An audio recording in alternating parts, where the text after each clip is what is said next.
Bill Vanderpool began flying down from California in his Cessna, and he parked it in the shade of the Pomarosa tree. He bought a grass cutter to attach behind the tractor, which was very useful in cutting the grass all over the Bible school, including the airstrip. He also bought a backhoe tractor, and we wondered why. We celebrated the construction of a garage for the tractors. With the backhoe tractor, Bill opened up a gravel pit on the mountainside. All the Bible school roads were graveled, and lime gravel was spread all over the plowed area to neutralize its extreme acidity. The electrification of the Bible school was a big improvement. The crew demonstrated a lot of courage as they made the connections. We planted a heavy oak post by our old motor house to secure the electric line. We had the help of Dr. Harry Vischer and his son. Bill planted a tall pole by our house from which a line continued all the way to the Meyrink's house. Bill created this gate for the entrance to the Bible school property. He enjoyed roasting hamburgers and hot dogs by their trailer house. And Chuck Van Engen and all of us enjoyed eating them. This is a cozy Sunday evening gathering in our home. Bill and Jonathan enjoyed each other's company. At Halloween, we also celebrated Margie's birthday. We planted a patch of sugar cane. Making sugar was a lot of work, but fun to do. Martin, Francisco Gomez, and Mariano Guillen are dipping sugar canes into the syrup as the first step in making taffy. In our search for a supply of water, we built this cement box over the spring just above our garden. We used half of a barrel to give access for cleaning it.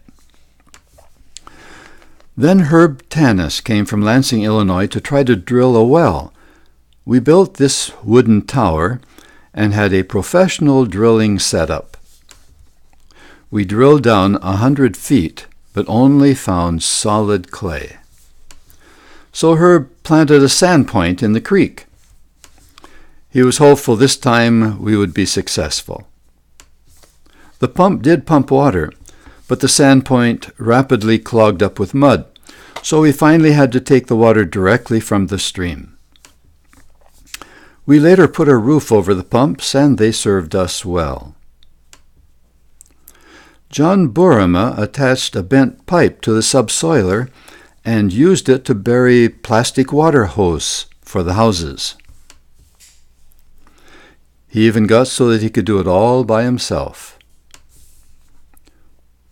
When the clutch of the Jeep wore out, pilot Bill Paul and radio man Red Brown of MAF put in a new clutch. To do it, they had to remove the motor. Not an easy job. Later, Bill Paul came to our rescue again to weld a crack in the frame.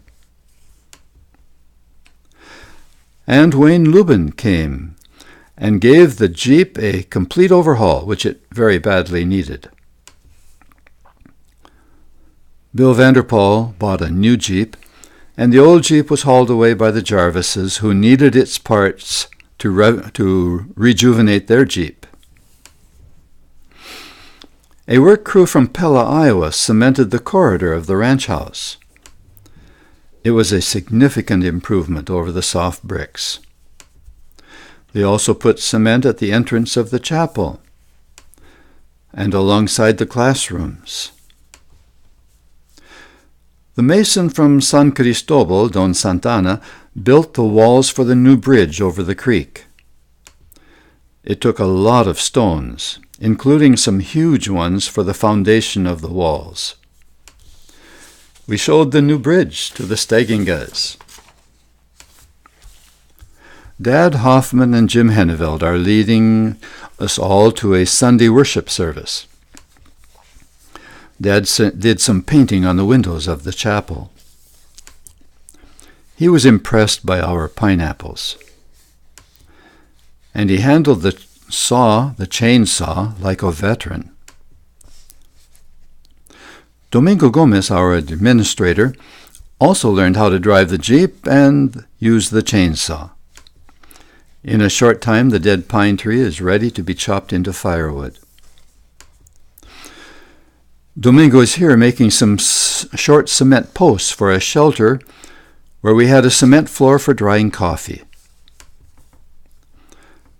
The local Christians used the original school building as their chapel on Sunday until the new chapel was built.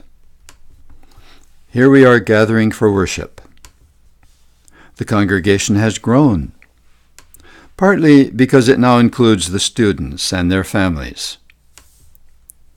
On this Sunday, Pastor Francisco Gomez is baptizing new believers and their children. Martin leads the singing. On the wall is a map showing the location of all the Tzeltal congregations. Mariano Lopez Chico was chosen as president of the congregation.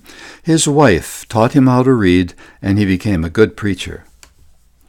He also served as the local paramedic. The congregation built him a clinic building at their little village called Hatate.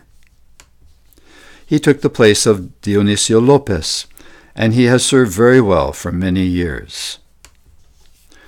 We expanded the medical work in the tribe until we had 60 village medical workers. They gathered at the Bible School for an annual conference. I was relieved when I was able to pass on this responsibility to Dr. Glenn and Nurse Carolyn Folmsby. Manuel Cruz and his wife moved to the Bible School to participate in the translation of the Old Testament. After the Hennevelds' departure, they lived in the ranch house, and Manuel had his study in an upstairs room. He and Paul translated half of the Old Testament into the Bachahon Tzeltal dialect. Pastor Francisco Gomez and his wife also came to participate in the translation project. He and Paul put the other half of the Old Testament into the Oschuk Tzeltal dialect. Dorothy did all the typing of the material into a computer. These men served as a consulting committee to check on the translation. We always had to keep an eye on the eastern sky, from which came our afternoon rainstorms. When the MAF plane landed after a rainstorm, it looked like an amphibious landing. Their airplanes were so helpful in flying our students to and from their remote villages. When MAF purchased a new Cessna 185 with a luggage pod underneath, the Mexican pilots kidded them, saying, "You gringos are really smart, so that you only have to pay duties on one airplane, you bring in a pregnant one." These two MAF planes served us when we had a mission meeting at the Bible School. This photo shows the mission at its highest number of members. We were 10 couples working in 5 different languages. Our annual meetings were very special and happy gatherings.